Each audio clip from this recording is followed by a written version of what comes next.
Hello everyone, I am Teacher Maegan and welcome to my channel. In today's video, I will be discussing about the basic sentence patterns.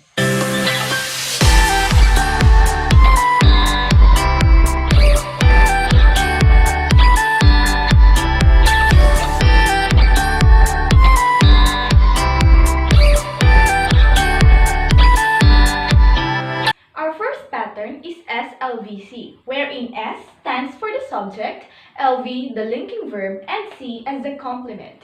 Now, the subject tells who or what is being talked about in the sentence, while the linking verb links the subject to its complement, and the complement here can be a predicate noun or a predicate adjective. Now, I have here three examples which follow the SLBC pattern. First, I am a teacher. Next, Mel looks exhausted. Henry is a smart guy. Now, in our first example, I here is the subject, am is the linking verb, and the teacher is the complement. Now, since a teacher is a noun, then it is a predicate noun. Okay, so this one is our complement. Again, a subject is the one being talked about in the sentence.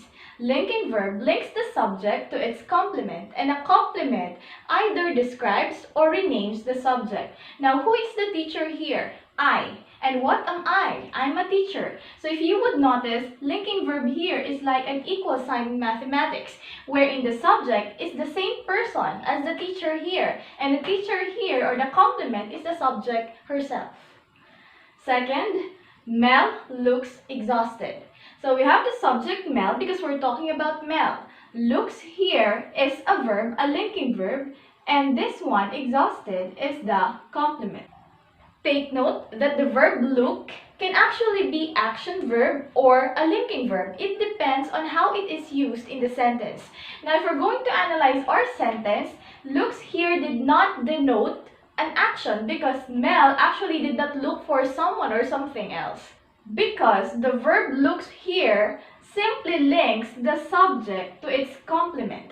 Now, who is exhausted? It's Mel. And how is Mel described? Exhausted.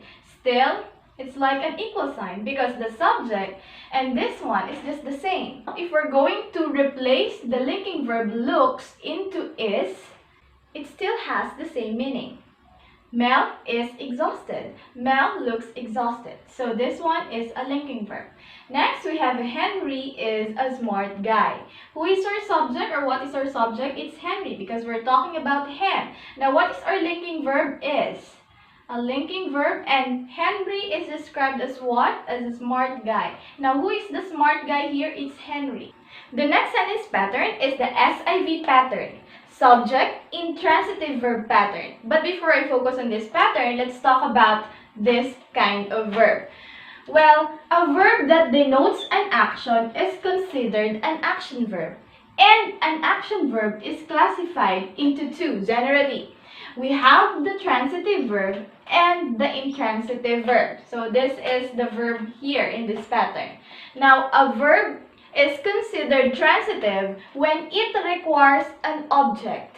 And if it does not, it is considered an intransitive verb. So, to help you understand more about intransitive verb, I'll give you a sample of this pattern.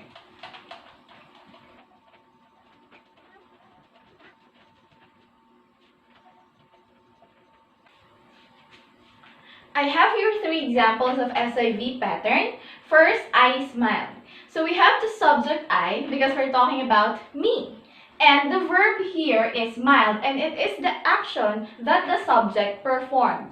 Now, there is no other word after the verb. So obviously, the verb here does not take any object. So it's a very simple example of an SIV pattern. Again, a verb is considered intransitive when it does not require an object. Second example, Samantha sleeps early. Now, this example is a little bit longer than the first one. In here, Samantha is our subject, we're talking about her. Sleeps here is the action performed by the subject Samantha, and therefore this is a verb. Now, there is still another word after the verb. Now, Is this word early considered an object? No, because this simply describes the verb. So our pattern here is still subject and intransitive verb. Third example, my father walks fast. Okay, what is our subject? We're talking about the father here, my father. So this is the subject. What is the action performed by the subject? Walks.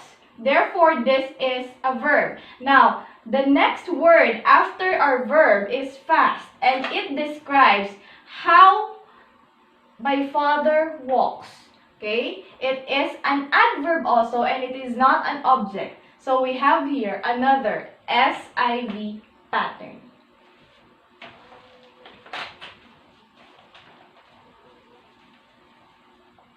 Our next pattern is STVDO, or the subject, transitive verb, direct object pattern. Okay, we have here the subject once again, transitive verb. So this is the opposite of the intransitive verb earlier. And I already told you that a verb is transitive when it requires an object. So we have here a direct object. I have here 3 example sentences. First, Joshua loves vegetables. Joshua is our subject, loves is our transitive verb, and vegetables, it's our direct object. A direct object receives the action done by our subject. Okay? So what is loved by Joshua? Vegetables. For you to easily identify the direct object in the sentence, you may also consider this. A direct object answers the question, what or whom, right after the verb. Okay? Joshua loves what?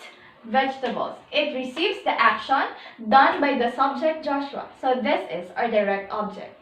The pattern, subject, transitive verb, and direct object. Our next example, Vaughn plays volleyball. We're talking about Vaughn, so this is our subject. The action performed by Vaughn is plays, so this is our verb. Now, Vaughn plays what?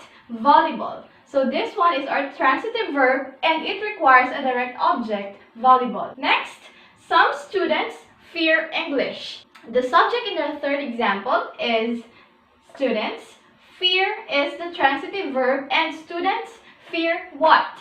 English. So English is our direct object. Again, a direct object answers the question what or whom after the verb, or it receives the action done by the subject. Our fourth pattern is the STVIODO pattern. We have the subject, transitive verb, indirect object, direct object. Now, if you would notice, there is a presence of another object here, which is the indirect object. Earlier, I already told you that a direct object receives the action done by the subject. An indirect object receives the direct object. And if the direct object answers the question what or whom after the verb, an indirect object answers the question to whom or for whom. Let us analyze these examples. First, parents teach their kids good manners. Parents, this is our subject. Teach is the transitive verb. Now, parents teach what? Okay, of course, good manners. So this one is an adjective. I will no longer underline that. Manners, this is our direct object. Answers the question what or whom after the verb. Parents teach what? Good manners. To whom? To their kids. So kids here is the indirect object because kids as the indirect object receives the direct object taught by our parents. Next, Sweetie gave me flowers. The subject is Sweetie. The action done, gave, transitive verb. Now, Sweetie gave what? The flowers. So therefore, this is our direct object. Now, who receives the direct object or the flowers? Me. So this is the indirect object. Next example, I sent my friend a letter. I is our subject. The verb is sent. Now what did I send? I sent a letter. So this is our direct object. Who receives the letter? My friend. So the friend here is the indirect object. Take note that an indirect object cannot be placed after the direct object because we do not have STVDOIO pattern. An IO always exists before the direct object. Now, if you are confused, let's say for example, I'll be changing this. In this sentence, I sent a letter to my friend. I sent what? What did I send? A letter. So this becomes our direct object. Now, who received the letter? My friend. However, friend here is placed after the direct object. And I even told you earlier that an indirect object cannot be placed after the DO. But ma'am, it still receives the direct object. So what is this? If you would notice, there is the presence of the word to, and this is a preposition. So therefore, to my friend is a prepositional phrase. Let's cut it because it's not part of the pattern. So the pattern, if the sentence is structured this way, I sent a letter to my friend, it's only STVDO pattern. And the last pattern is the STVDOOC. Okay? I already told you what an S here, subject, transitive verb, direct object, but we have a new element here, an object complement. Now, what is an object complement? Usually, it is a noun or adjective that renames our direct object. So here are the examples. Alright, these are our examples that follow this pattern. My friends called me Maegan. Okay, the subject is friends. Call is the transitive verb. They call whom? They call me. So this is our direct object. Now, as what? They call me as what? Maegan. It completes our direct object. So this one is an object complement. Next, the class elected Mila Muse. Okay? Class is our subject. Elected is our transitive verb. Now, the class elected whom? Mila. So, Mila is our direct object as what? As their muse. So, this is our OC. And last example, they appointed me class president. They is our subject. Appointed is the transitive verb. They appointed whom? Me. So, I am the direct object. Me is the direct object. And as what? As the class president or the president. So, this is our object complement. Now that we are done in the discussion, I'm leaving you an activity for you to answer. Good luck and thank you for watching. I hope you learned something. Bye!